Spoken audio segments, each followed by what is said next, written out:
Boa tarde, internet. Bem-vindos a mais um episódio do podcast dos Nerdolas Bombados. Hoje vem um convidado que dá aula de química para esclarecer alguns assuntos para nós. Boa noite a todos e muito obrigado pelo convite. Então, já entrando no assunto, vocês sabem o que é a definição da cinética química? Não. Bom, a cinética química basicamente estuda a velocidade das reações e o que também pode influenciar essa velocidade. Não tinha ideia do que era isso.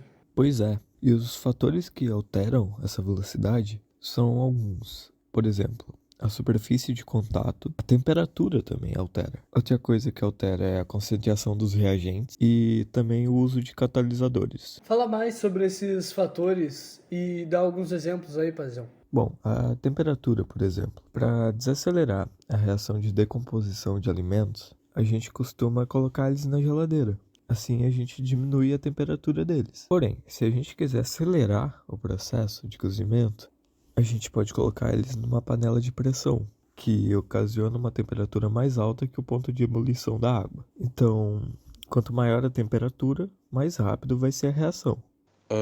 Faz muito sentido isso aí. Agora já falando da superfície de contato. Eu fiquei sabendo que, por exemplo, a gente pega dois comprimidos efervescentes e a gente coloca eles na água. E a gente pega um inteiro e o outro a gente tritura ele. Que tá totalmente triturado, ele vai terminar de reagir primeiro.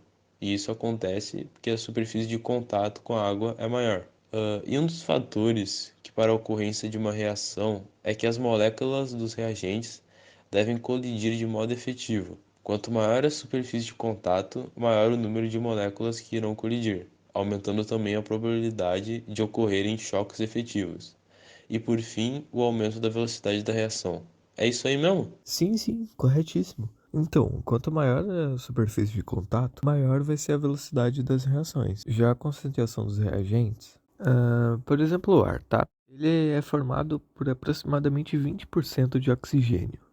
Assim, quando a gente queima uma madeira para fazer uma fogueira, por exemplo, tem moléculas de outros gases colidindo e atrapalhando a velocidade da reação. Assim, se a gente colocar essa mesma madeira dentro de um frasco só com oxigênio, a reação da madeira queimar ia acontecer muito mais rapidamente. Portanto, quando a gente aumentou a concentração de um dos reagentes, no caso o oxigênio, a reação aconteceu muito mais depressa, porque houve um aumento no número de partículas reagentes, assim também aumentando a probabilidade de choque entre elas, assim também aumentando a probabilidade de termos reações mais eficazes. Entendi. E para terminar, explica o tal desse catalisador. Eu não entendi, por favor. Ok, vamos falar de catalisadores.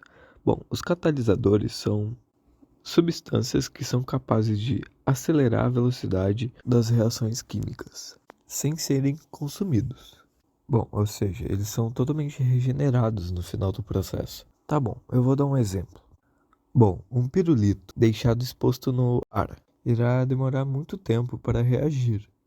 Mas se a gente colocar ele na nossa boca, muito rapidamente ele é consumido.